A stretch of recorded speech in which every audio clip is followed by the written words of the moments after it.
Your Excellencies, distinguished guests, it's a pleasure being here. It's a pleasure addressing such an esteemed gathering. First of all, let me start by thanking the Emirates for everything that they've done for us, to be honest. It is an absolute pleasure to see so many familiar faces, and it's an absolute pleasure to learn from the sessions. I was asked to talk about change agents, and I was asked to talk about the SDGs and the implementation of the SDGs. And I wanted just to shed light on maybe 5 phrases that we use in Bahrain, and we do this constantly. And maybe you can take something away from this. Number 1, cross-pollination. Every Thursday in Bahrain, ministers communicate with counterparts internationally. We do this systematically, we do this religiously, and that's done every single Thursday. So every single Thursday, if anybody was to check my program or the program of our undersecretaries and so on, you would see that we'd have sessions throughout the day, sharing experiences and learning from experiences. So as far as I'm concerned, to be very honest, the vast majority of everything that we implemented in Bahrain came from these types of learnings. There's a lot to be said, I think, as far as cross-pollination. And so that's just something that we needed to share with you, that's a high priority for us. So that was point number 1. Point number 2 is localization. As far as the SDGs is concerned, so the SDGs brilliantly gave us not the North Stars, but the due north, the direction that we want to go to. We know that we want our future to be better than our present for our kids and future generations. And so we effectively know, we might not know the direction we're going to take, we might not know the exact steps that we're going to take, but we kind of know where our due north is. And so the second word that I wanted to share was localization. The SDGs tell us where we should be heading, but it doesn't tell us how the local community is going to sort of embody, embed, and adopt what we're doing. And so for us, it is extremely important to learn from all of you how you've localized your experiences, how you've localized these programs, so that we can share ours, and maybe we can take some of your programs as change agents and see how we can get the biggest ripple possible with the minimum amount of resistance. And that lack of resistance is what localization gives us. The third one is communication and awareness. So as far as communication and awareness is concerned, we're all, I think, beset with a conviction that what we're doing is right. But more importantly, I think we're all under the assumption that everybody knows what we're doing. Everybody knows the efforts that we're investing. Everybody knows the meetings that we're having. Everybody knows the reports that we're reading, the orders, and so on and so forth. And sadly, this brings me to the next point. Sadly, when we go down to the grassroots, when we meet our beneficiaries, when we meet our constituencies, it tends to become very clear very, very quickly that that's not the case. They don't know what we're doing. They don't know the impact. They will not be able to see the impact right now, and they might feel it in a few years. I doubt that anybody will make the link between what they feel then and the actual steps that you took now. So communication for us is very, very important. So cross-pollination, localization, communication and awareness. Our next one is something that for us was a game changer, to be honest. And it's hope and faith. The two things that we try to do to minimize resistance and to understand resistance is hope and faith. And I'll try to explain it as best as I can. What we did a while back is that we wanted to figure out whether, yes, the constituency knows what we're doing, but more importantly, do they believe that the country is on an upward trajectory? When we looked at the studies, when we did the surveys, and we do surveys every single month almost, with constituencies of 10,000, what we ask to find, or try to find out, on a dashboard is whether our kids feel safe, seen, supported, wanted, trusted, hopeful. This tells us whether our communication is correct. If our communication is correct, then they will feel safe, seen, supported, wanted, trusted, hopeful. If our communication is correct, they will feel that the country is on an upward trajectory. If our communication is correct, they will help us be the change agents that we need. We don't need to be the change agents. We need to start the catalyst effectively, and they need to be the ripple. And so for us to turn them into, or for us to generate, synthesize the buy-in that we require, we need to make sure that they feel hopeful, and we need to make sure that they feel the faith. And when we say faith, again, it's not religious faith. What we're talking about is we need our constituencies to have the faith that we're doing absolutely everything that's within our powers to execute the programs that we have to make sure that they can benefit from it both now and in the future. And so, just to recap, we talked about cross-pollination, because there's no point without cross-pollination as far as we're concerned. We talked about localization, and we talk about this all the time. We talk about communication. We talk about hope and faith. So yesterday, His Highness Sheikh Nasser gave what we deem to be a landmark speech where he introduced the idea of hope and faith. And again, just to recalibrate everybody's language, or at least the perception of what I'm saying, what we're talking about is not faith in a religious faith. What we're talking about, very, very simply, is faith in leadership, faith in the community, faith in partnerships, faith in collaboration, and so on. And then finally, we just simply repeat this. So we go through cross-pollination, localization, communication, hope and faith, and then we repeat. And this is what we do day in and day out, day in and day out. And so with that, that is a quick take, my personal take, on change agents, on how you can expand the impact and the effect of the ripple that we're trying to make, we're all trying to make. And I look forward to opportunities to collaborate and cross-pollinate with everybody here. So thank you very much. Thank you particularly to the Emirates for making this happen. Thank you.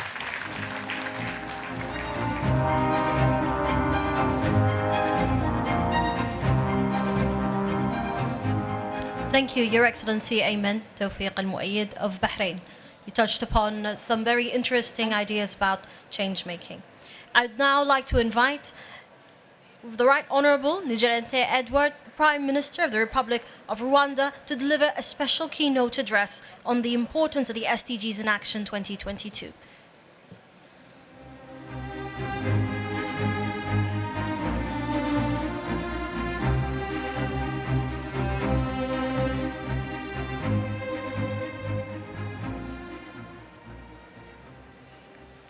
Excellencies, distinguished guests, the world is able to gather physically today after over 2 years of the global COVID-19 pandemic. This is an evidence of what can be achieved when countries cooperate toward a common goal. The lessons learned from COVID-19 pandemic should be a foundation for all of us as we pursue strategies toward scaling new heights for the future of humanity. The UN 2030 Agenda provides a pathway to better livelihood. This agenda provides a universal goal and targets for all countries to deliver on a 3 dimension covering economy, social, as well as environment. Our country's long-term aspiration, characterized by high quality of life for citizens, also mirrors the ambitions of the Agenda 2030. The SDGs have been fully integrated in our national development agenda through the national long-term vision, the Vision 2050, the medium-term national strategy for transformation, and the related sector strategic plans. Excellencies, distinguished guests, this year's theme of scaling a new height for the future of humanity goes with the 2022 theme of high-level political forum on sustainable development, namely building back better from COVID-19 pandemic while advancing the full implementation of 2030 Agenda for Sustainable Development. The recovery process must deliver greener, healthier, more inclusive, and more resilient economies and societies that put the 2030 Agenda for Sustainable Development and the goals of Paris Agreement within reach by leaving no one behind.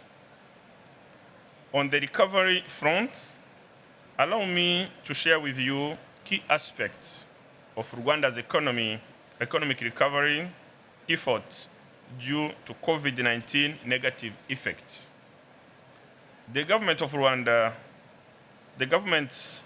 economic response was driven by the economic recovery plan, comprising sizable fiscal and monetary policy support, economic recovery funds, and a program called Manufacture and Build to Recover, and also a prompt vaccine rollout. And I can tell you that so far, over 60% of our population above 18 is now fully vaccinated. Today, the government of Rwanda is optimistic as recovery initiatives are delivering tangible results. Rwanda is showing promising signs of recovery, whereby it grew by 10.9% in 2021 and it's projected to grow at a rate of 7.2% in 2022.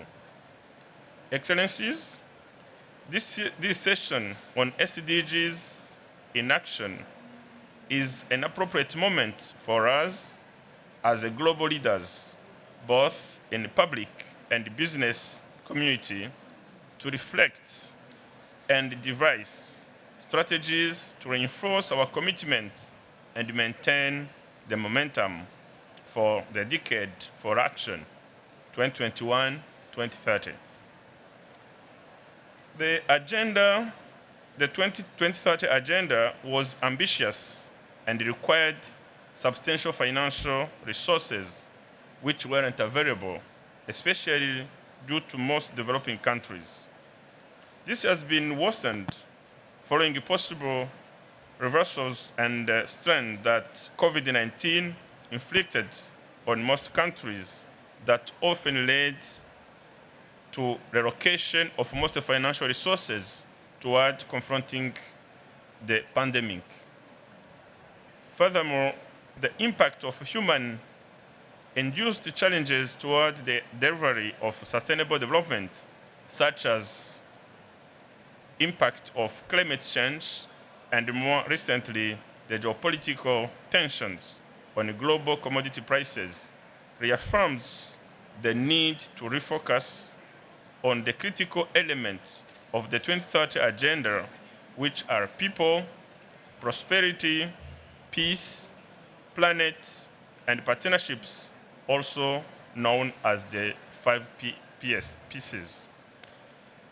This is in addition to the need for enhancing resource mobilization capacities, including tapping into innovative finance, promoting investment in human capital development, championing technology and innovation, and inclusion and equality, as well as mutual beneficial partnerships. The lack of adequate investment in SDGs to date has made many countries vulnerable to economic fallout from COVID-19 crisis. Sustained recovery requires solid foundations, including global cooperation and effective integration of SDGs into national recovery plans of both developed and developing economies. Recovery must also be underpinned by multilateralism and the collaboration between governments, international organizations, international financial institutions, civil society, and the private sector, and draw on international research and innovation to get our shared goal back on track.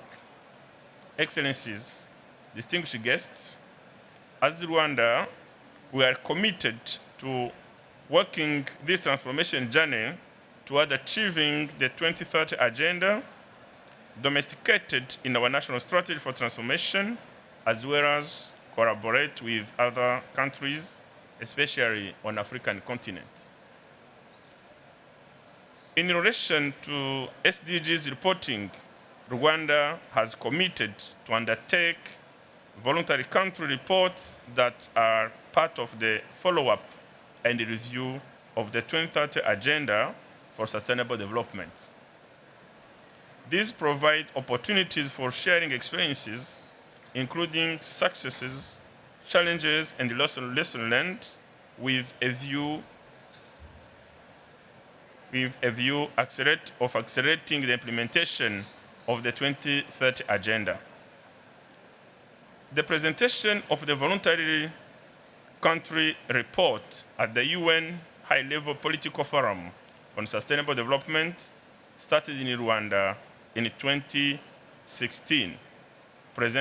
And at that time, our government presented its first VNR in July 2019. In this regard, since 2016, we are hosting the SDGs Center for Africa, an entity that aims at building capacities for all African countries to monitor and ensure they are on track in implementing SDGs. Rwanda is also actively promoting South-South cooperation and peer learning through the Rwanda Cooperation Initiative. In the same spirit, we are glad to host this year's 8th Africa Regional Forum on Sustainable Development in early March 2022 under the theme Building Forward Better, a green, inclusive, and resilient Africa. The key messages entered in the outcome document, the Kigali Declaration, is a call for accelerated implementation of 2030 Agenda. Rwanda expresses gratitude for all the distinguished speakers of today for their forward-looking ideas. We also thank government and the people of the United Arab Emirates for the organization of this summit and for their warm hospitality. I thank you so much.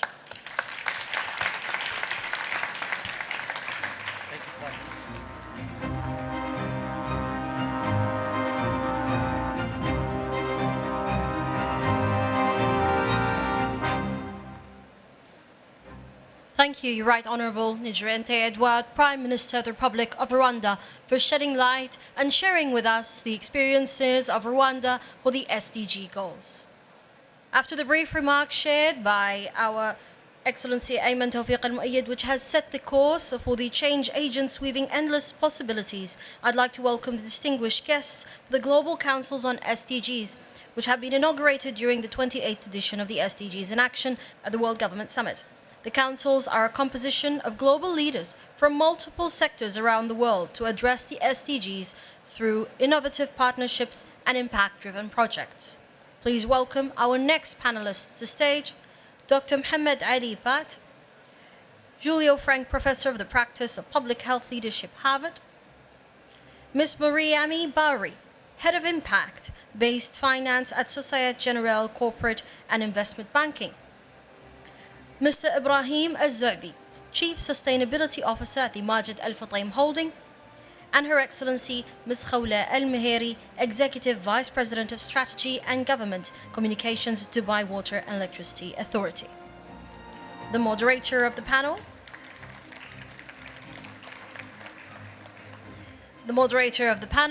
Ms. Aisha Valiani Robertson, who is the Senior Specialist Advisor to the UAE Gender Balance Council in the UAE government. She has over 10 years of experience researching and advising on issues of gender and minority rights in law and policy in the academic, international organization and governmental spaces. I'll leave it to you, Aisha. Please be mindful of time. Thank you. Your Excellencies, distinguished guests, distinguished panelists, good morning. According to the UN Global Compact in the UAE, sustainable partnerships ought to be categorized into 3 categories. The first is philanthropic, the second is transactional, and the third is integrative. And I think, especially after this morning, it's safe to say that to deliver on the SDGs, we must have meaningful partnerships.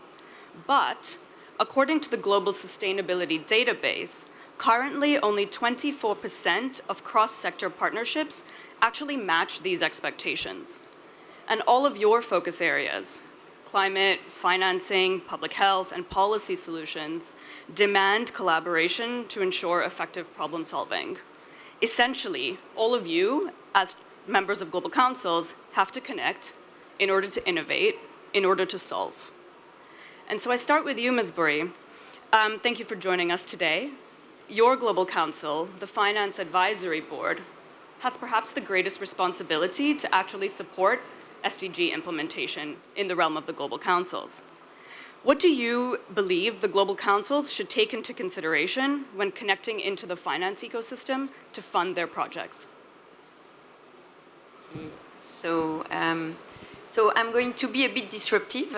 Please. And you know, when we think about connecting to the finance ecosystem, we think about financing solutions, you know, sustainability-linked bonds or loans or, you know, financial products, sustainable finance products. And in fact, my advice to the other councils would be not to think about the financing solution first, but to focus on impact first, and to be able to make an impact case about this initiative or project that they want to pursue as part of their council, because where you can demonstrate positive impacts, you can demonstrate value, and if you can demonstrate value, then you have a case to raise finance.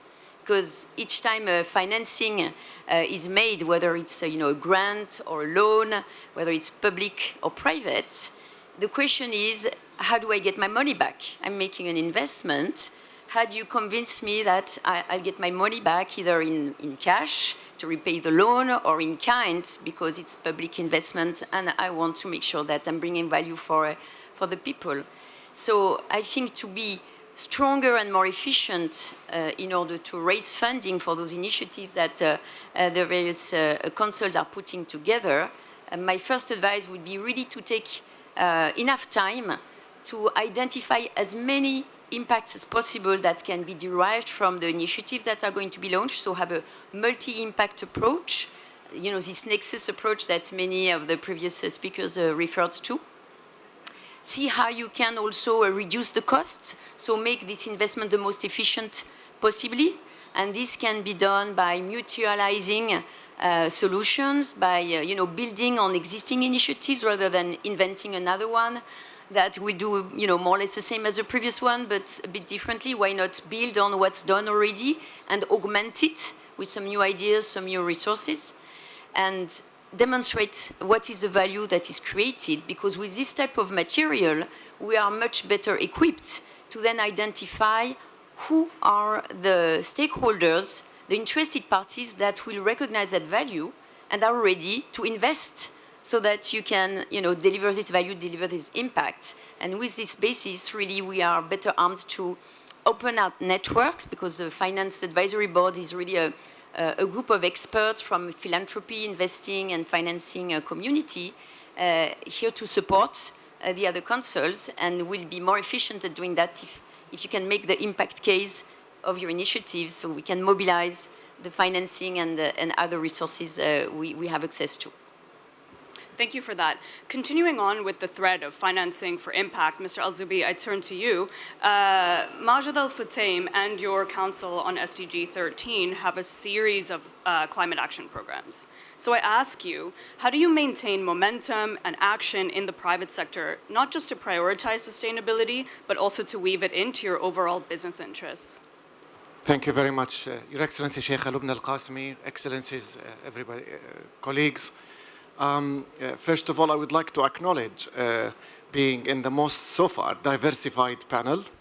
Not only gender, but I think this is well diversified. This is what SDGs stands for. We've been listening since morning about the action and a call for action, and I think one of the things that we managed to identify, be it in the private sector or even within the United Arab Emirates in the public sector and when it comes to sustainable development, is to acknowledge the success and forthcoming. And this is what we managed to do, keeping the momentum. One, we knew that we succeeded when it comes to my SDG 13 climate action. We managed to get the attention on the issue and the problem, which means the world, most of the world identified that there is an issue and there is a risk on the business, be it on the private sector and the resources when it comes to the climate issue. So we looked at it from normalizing the problem and normalizing the solution. So we looked thinking straight of the solution and getting ready for the next step, forecasting both the impact and try to monetize it and try to unify the language we need to use, be it in the private sector and the public sector. So what we've done in the private sector is we looked at the opportunity and the solution and how we can embed this solution because the whole world identified the problem. We did not waste time looking at the issue itself. We knew the issue, but we looked at how we can embed and manage such risk as being part of the business and business model, and look how we can even do well by doing good, how we can increase revenues. And the rest will come by default, because if you look at the solutions and acknowledge that this can be an impact of the business and look at it as pure business model, and this is where the momentum will come by default.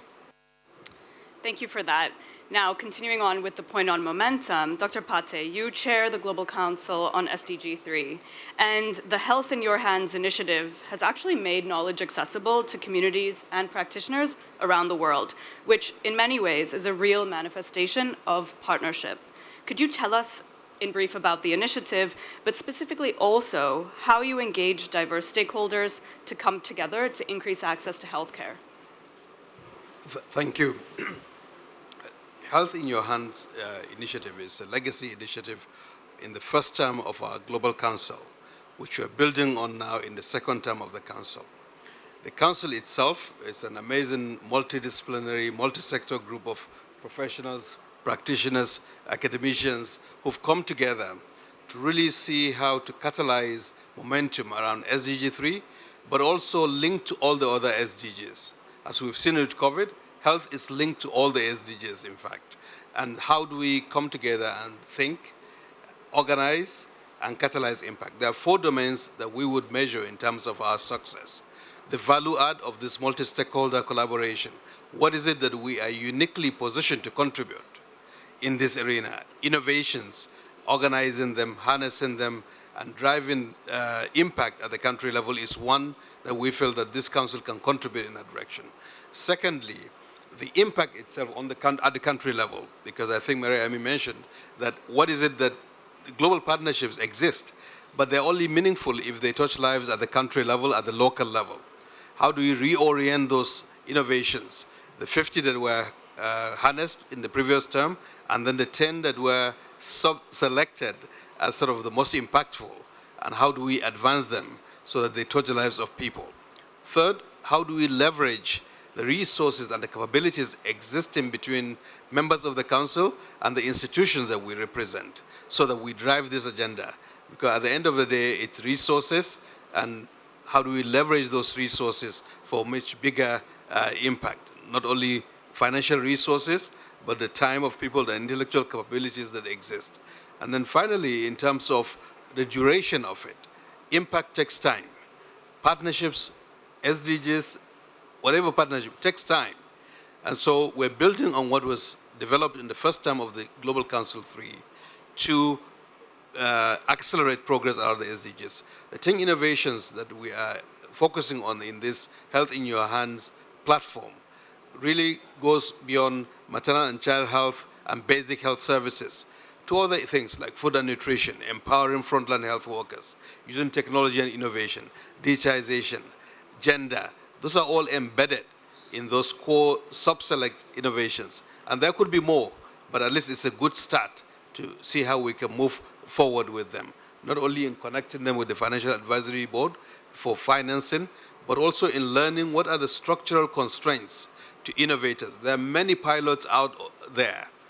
Every corner you'll find a pilot of an innovation, but what are the constraints to scale? The policy constraints, regulatory constraints, and the financing constraints. How do we learn from that, and how do we share that learning among ourselves and with others in developed countries, but also in developing countries? That's the approach that we're taking in our council. Thank you, Dr. Pate. I think it's interesting what you've mentioned because it speaks a lot to the kind of activity on the ground and as we mentioned, kind of spreading knowledge and resources. But you also highlighted the importance of the policy environment and how that should be conducive to action. So I turn to you, Your Excellency, Kaula Al-Mehri, and I ask you, you're here today representing Dr. Tatiana Teplova, who is chairperson of Global Council 17. And as I understand it, the vision of your council is to strengthen implementation of the SDGs, specifically to enhance policy coherence for sustainable development. But in order to do that, you have to support policymakers in diverse governments, in diverse countries, not just at the federal or national level, but even at kind of local levels, to understand the SDGs and to embed them across their policy priorities. So how are you using digital technology to make this happen? First of all, good morning, everyone, esteemed guests, Your Excellencies, ladies and gentlemen, thank you for being here today with us. First of all, Aisha, basically I would like to state a very important fact. When it comes to successful partnerships, everybody has their own criteria and definition for successful partnerships, but I do believe that the Global Council is a great example of collaborative partnerships as we convene here, the capabilities, as Dr. Muhammad stated, along with resources, as well as consensus on multilateral challenges in order to pull our effort together to basically scale up the achievement of the SDGs. Marrying the multidisciplinary and interconnected nature of the SDGs, I do believe that the councils have a great potential to develop integrated policy solutions and enhance policy coherence for sustainable development, which is referred to as PCSD by SDG Target 17.14. And policy coherence is very critical in order to ensure that today's actions taken by all stakeholders, whether it being governments, private sector, even the civil society, and more importantly, our councils, do not undermine the prospects of the future generations. And as far as successful partnerships are concerned, as stated by other panelists and today dignitaries and guests, they must be meaningful and tangible with great potential to create value. So successful partnerships from the SDGs point of view are built on whole of government and whole of society commitment to policy coherence for sustainable development with solid planning, time-bound targets, and basically to ensure that alignment is there between the short-term and long-term priorities and the good management of the tools and the technologies in hand to basically help decision makers to make impactful decisions that would show you basically the progress towards these SDGs and their relevant targets. Monitoring progress is quite important. I believe most of the panelists today talked also about the importance of having flexibility within the system itself, or the institutional system that you have in place, to basically adjust and adapt to change and deliver expected values and expected value and results. We've seen basically, Aisha, during the pandemic, when it hit the world, many multilateral systems being basically criticized for not being ready to deal with the pandemic, and as a result of that, many lives were lost. Poverty eradication was impossible. SDGs were basically were put on hold, and what we need is a better world, a better UN, a better collaborative partnerships to be able to move forward and make sure that people do have access to education, do have access to their basic rights according to the Agenda 2030, as well as having access to sustainable financing, which also is one of the key challenges as we move into the future.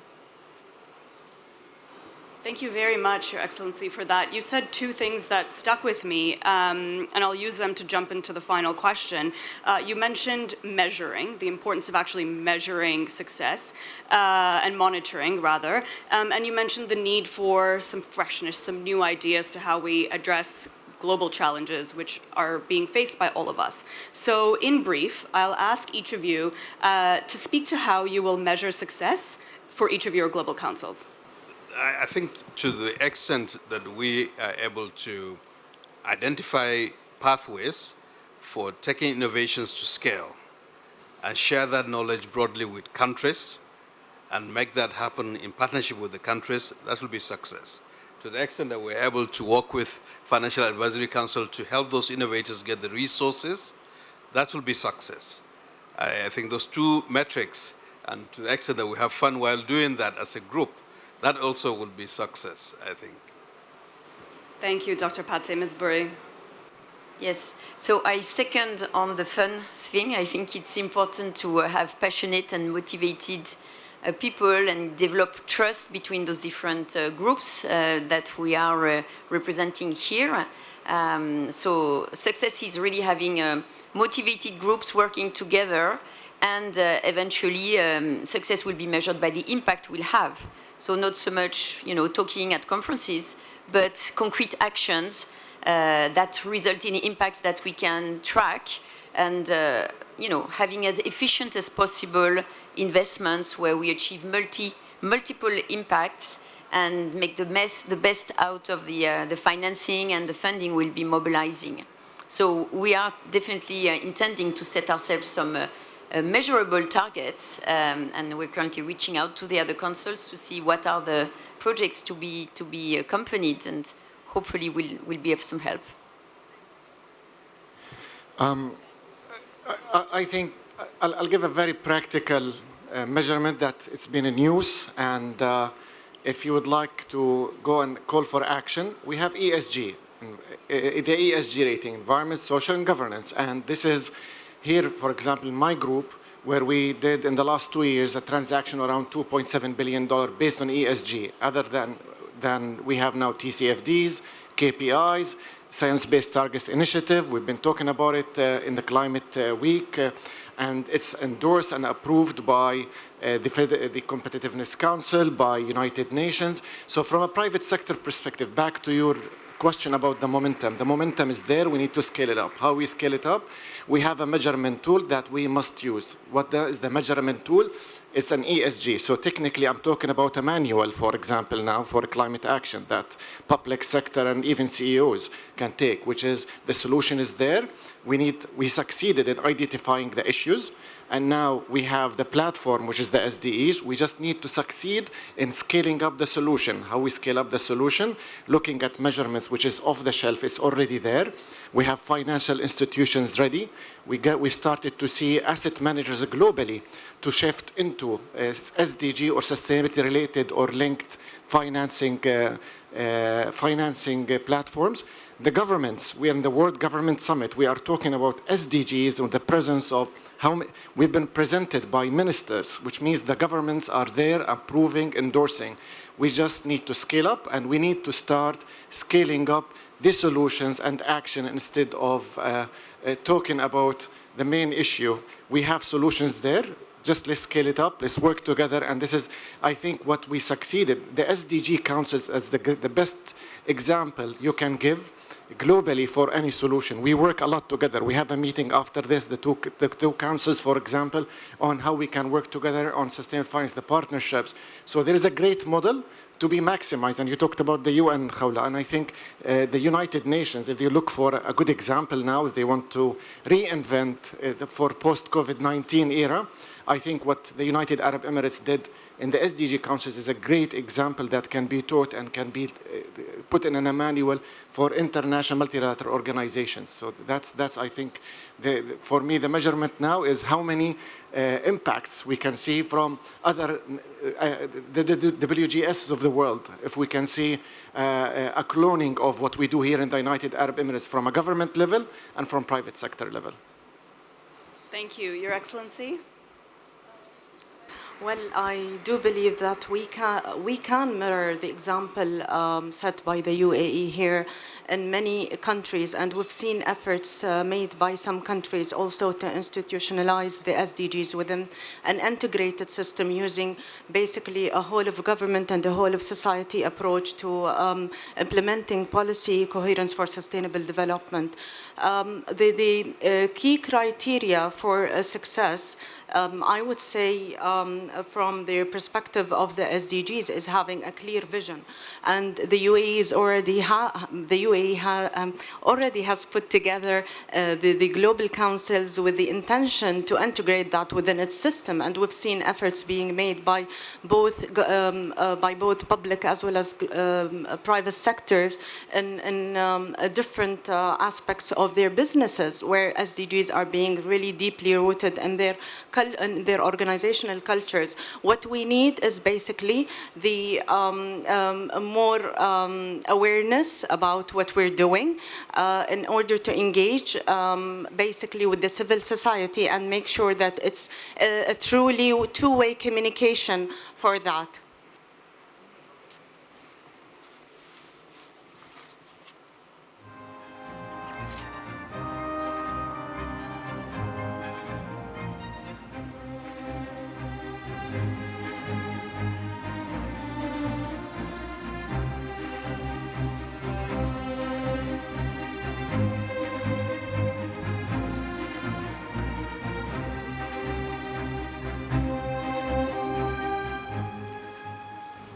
So we've just seen how our leadership is being present in every single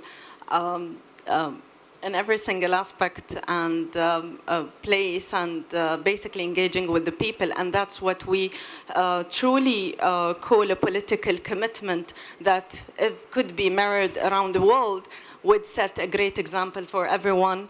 And apart from the vision, obviously we need to have measures, and we do have a very solid program when it comes to policy coherence for sustainable development. We're also trying to work on some knowledge products as well as some technical tools that would help elevate or escalate the achievement of the SDGs by using dashboards, and this is one of the things that we have had the pleasure to talk to you, Ms. Mary Buri, about, and I believe in the past. Yes. Thank you.